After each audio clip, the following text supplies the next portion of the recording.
सर्वांना माझा मानाचा जय महाराष्ट्र।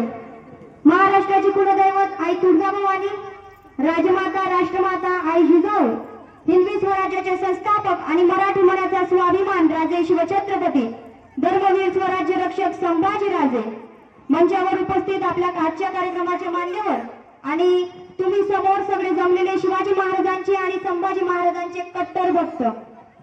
तर आज आपण इथे सर्वजण छत्रपती संभाजी महाराज यांचा राज्याभिषेक सोहळा साजरा करण्यासाठी जमलो आहोत।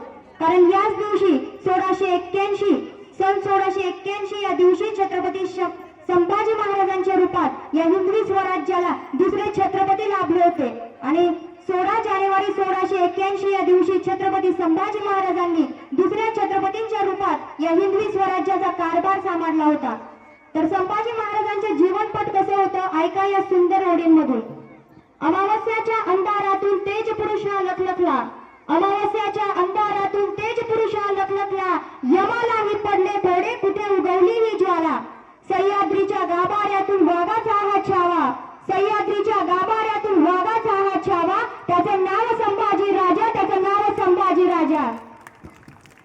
14 मे 1657 रोजी पुरंदरावर जन्माला आलेली युगंधर म्हणजे शंभूराजे, वयाच्या दुसऱ्या वर्षी आईविना पोरग झालेलं बाळ म्हणजे शंभूराजे, वयाच्या 9व्या वर्षी 4000ची मनसबदारी स्वीकारणारे म्हणजे शंभूराजे, वयाच्या 10व्या वर्षी आग्राच्या भेटीला जाणारे शिवपुत्र म्हणजे शंभूराजे, वयाच्या 11व्या वर्षी 5000ची मनसबदारी स्वीकारणारे म्हणजे शंभूराजे, वयाच्या 13व्या वर्षी रायप्पा महारचा भर दरबारात सत्कार करणारे म्हणजे शंभूराजे, वयाच्या 14व्या वर्षी महान बुद्धभूषण नावाचा संस्कृत ग्रंथ लिहिणारे संस्कृत विद्वान म्हणजे शंभूराजे, वयाच्या 15व्या वर्षी 3 वेगवेगळ्या भाषेतील 3 महान ग्रंथ लिहिणारे म्हणजे शंभूराजे, वयाच्या 16व्या वर्षी 10,000 सैनिकांचं नेतृत्व करणारे म्हणजे शंभूराजे, वयाच्या 17व्या वर्षी सोंडा किल्ला घेण्यासाठी शिवरायांना सहकार्य करणारे म्हणजे शंभूराजे, वयाच्या 18व्या वर्षी शिवरायांच्या गादीचा पहिला युवराज म्हणजे शंभूराजे, वयाच्या 19व्या वर्षी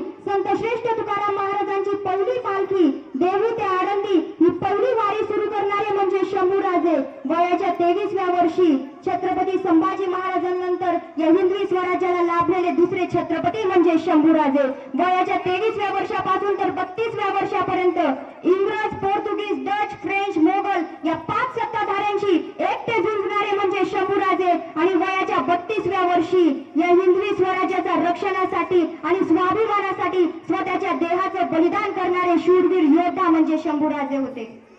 तर आता ऐका संभाजी महाराजांच्या जीवनाचा शेवट कसा झाला। तर तारीख होती 3 फेब्रुवारी 1689 या दिवशी छत्रपती संभाजी महाराज व त्यांचे सोबती कवी कलश यांना रत्नागिरी जिल्ह्यातील संगमेश्वर येथे आपल्याच लोकांच्या काही फितुरीमुळे मुघलांद्वारे बंदी बनवण्यात आले होते।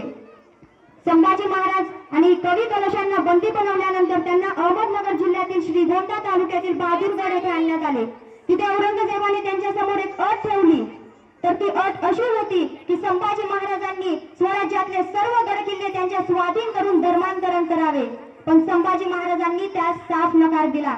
औरंगजेबाला राग आला। त्याने संभाजी महाराजांना आणि कवी कलशांना अत्यंत घाणेरड्या उंटावर उलटे बसवून विदूषकाचे कपडे घालून त्यांना बहादूरगडावरती अत्यंत अपमानास्पद दिंड काढली। तरी सुद्धा संभाजी महाराजांनी शरणागती पत्करण्यास नकार दिली। औरंगजेबाने संभाजी महाराजांना आणि कवी कलशांना अत्यंत क्रूरपणे हालहाल करून ठार मारण्याचा आदेश दिला।